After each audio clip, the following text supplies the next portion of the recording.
Hello to this video. Today we're looking at Stream, Microsoft Stream, and the recent updates that they've just done. So they've now added some new features, just revamped the look of it. I'm in dark mode, which is why this looks slightly different.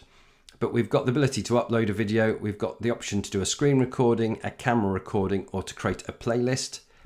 And then further down, we've got recommended videos you've watched recently. And then down below that, we've got lots of all of the videos there, and we can filter them either by ones created by yourself, meetings you've attended, playlists shared, or favorites.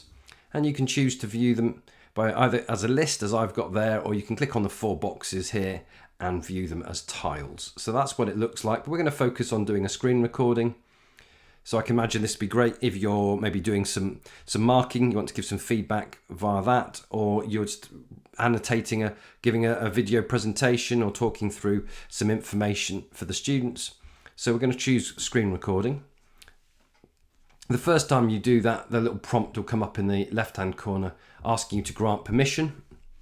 And then immediately you can see down the bottom there, we've got a video preview. So we can alter the size of that. We could, if we wanted to, we could spin it round. I'm not sure why you do that, but you've got that there.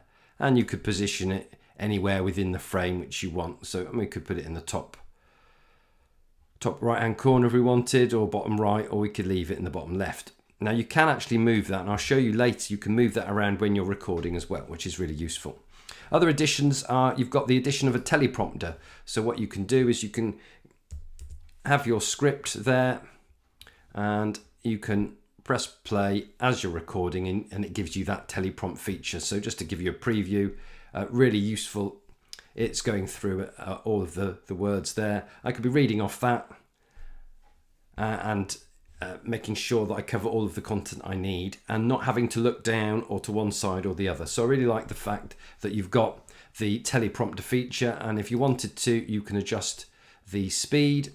You can also adjust the size, so depending on what you want. But it is transparent, so you can see what's happening behind. So that's the teleprompter feature, really nice. As with most screen recordings, if we hit start screen recording, it's going to give us some choices.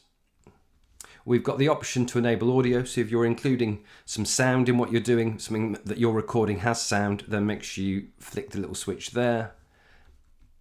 And then you've got the option to do the entire screen, a window, or a tab. So if we were to choose a particular tab, so let's just do that and then click share. It gives us a countdown, and now we've got our screen. We can see it's recording because we've got there, it's recording there, and we can see it says stop sharing. So we can see it's recording because we've got that red line around the outside. When we're finished recording, we can hit stop sharing.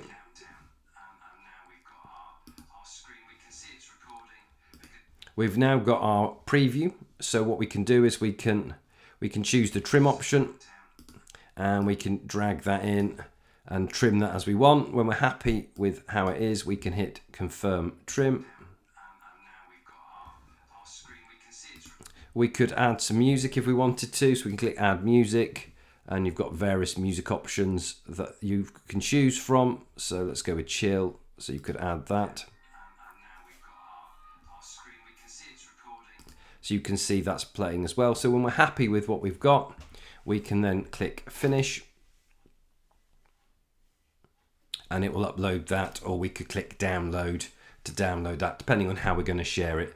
So that's now there, and you can see it's the standard sort of format. So you could then go to share, and you could share it however you wanted within your organization. So really nice, bringing together a number of features. Really like the teleprompter idea, being able to read off what you're talking. So if you want to really get through some specific things, don't want to miss anything out, you've got the teleprompter feature there. So there, I think a really useful update to Microsoft Stream. So I hope you found the video useful. If you did, remember to subscribe to the channel and join me again soon for more EdTech videos. Thanks for watching.